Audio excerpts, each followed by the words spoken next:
प्रदेश के मुख्यमंत्री योगी आदित्यनाथ ने मथुरा में 200 करोड़ रुपए की 196 विकास परियोजनाओं का लोकार्पण और शिलान्यास किया। इस दौरान सीएम योगी ने विभिन्न योजनाओं के लाभार्थियों को स्वीकृति पत्र और चेक भी बांटे। इस दौरान सीएम योगी ने यूपी सरकार की तरफ से चलाई जा रही सरकारी योजनाओं का जिक्र करते हुए विरोधी दलों पर जमकर हमला बोला। ये वही भूमि है जिस भूमि ने देश और दुनिया को एक संदेश तो दिया, लेकिन पिछली सरकारों ने अपने राजनीतिक स्वार्थों के कारण न केवल इस भूमि को बल्कि उत्तर प्रदेश को भी बदनाम करने में कोई कोताही नहीं बरती थी। सीएम योगी ने कहा कि भारत की आत्मा उत्तर प्रदेश में वास करती है। पिछली सरकारों में दंगे हुए, कुछ वीआईपी जिलों में विकास हुआ और उन्हीं में बंदरबाट होती थी। पिछली सरकारों में माफियाओं को संरक्षण मिलता था, लेकिन अब पेशेवर माफिया को सत्ता नहीं बल्कि जेल होती है। पहले एक परिवार का विकास होता था और अब 25 करोड़ जनता का हो रहा है। सरकारों ने उत्तर प्रदेश की छवि को धूमिल करने का कार्य किया था। उत्तर प्रदेश में दंगे उत्तर प्रदेश की पहचान बन गई थी। दंगों के कारण कोई निवेश नहीं करना चाहता था। दंगों के कारण यहां के नौजवानों के सामने पहचान का संकट आ गया था। विकास के नाम पर लूट खसोट होती थी और विकास की परिभाषा प्रदेश नहीं परिवार हो गया था।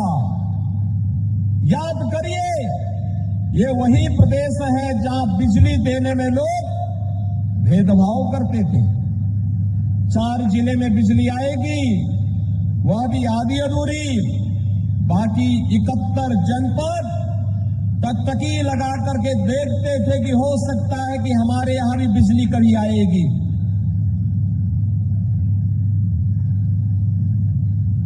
कुछ वीआईपी जनपद बना दिए गए थे और उस वीआईपी जनपद के माध्यम से विकास की सभी योजनाओं को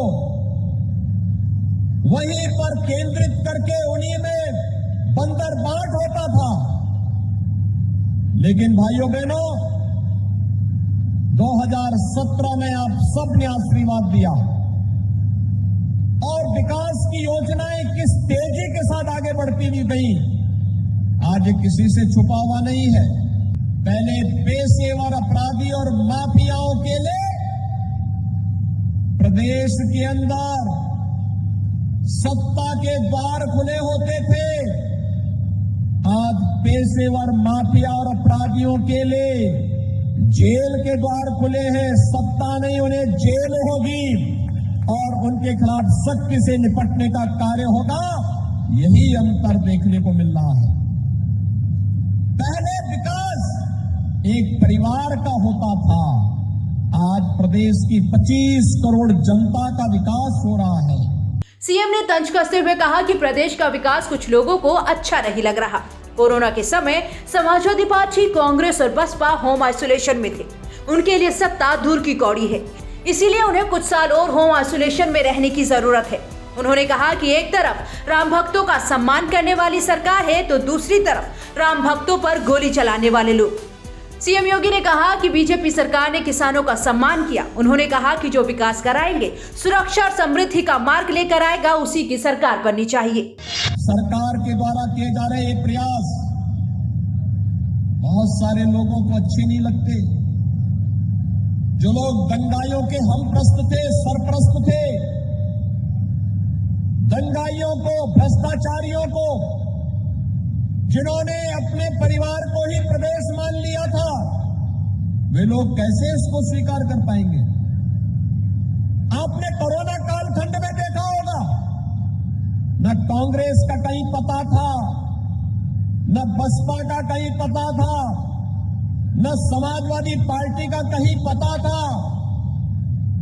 ये लोग सभी अपने घरों में होम क्वारंटीन थे, सेल्फ आइसोलेशन में थे।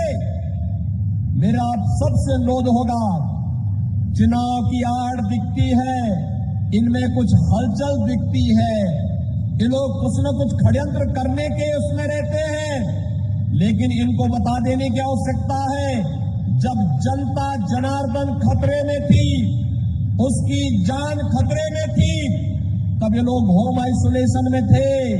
तो बोलो, अब तुम्हारे लिए सत्ता अभी भी दूर की पौड़ी है, इसलिए कुछ साल और होम आइसोलेशन में रह लो, अभी जनता के बीच में आने की आवश्यकता नहीं।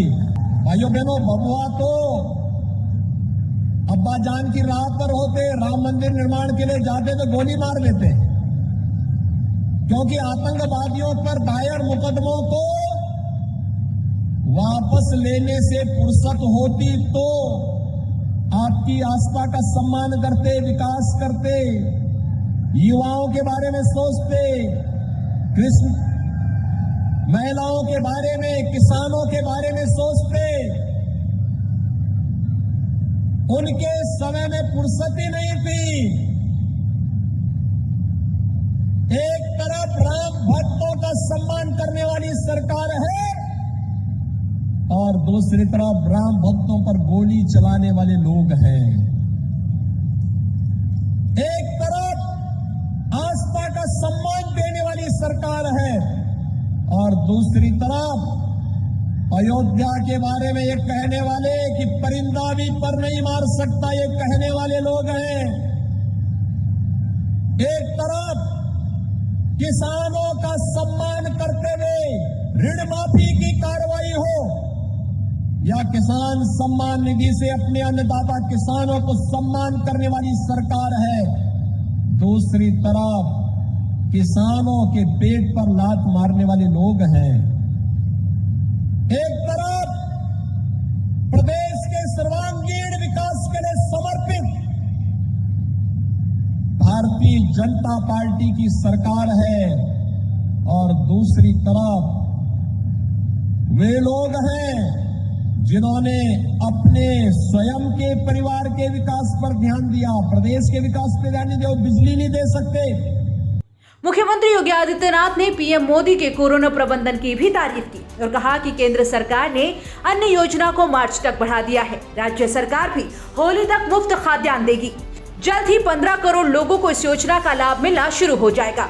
कोरोना टीकाकरण पर बोलते हुए उन्होंने कहा कि वैक्सीन सभी के लिए मुफ्त है। कोरोना कालखंड में युवाओं की पढ़ाई पर असर पड़ा है, इसी को देखते हुए टैबलेट और स्मार्टफोन दिए जाएंगे। अब वर्क फ्रॉम होम नहीं, ऑनलाइन पढ़ाई भी होगी।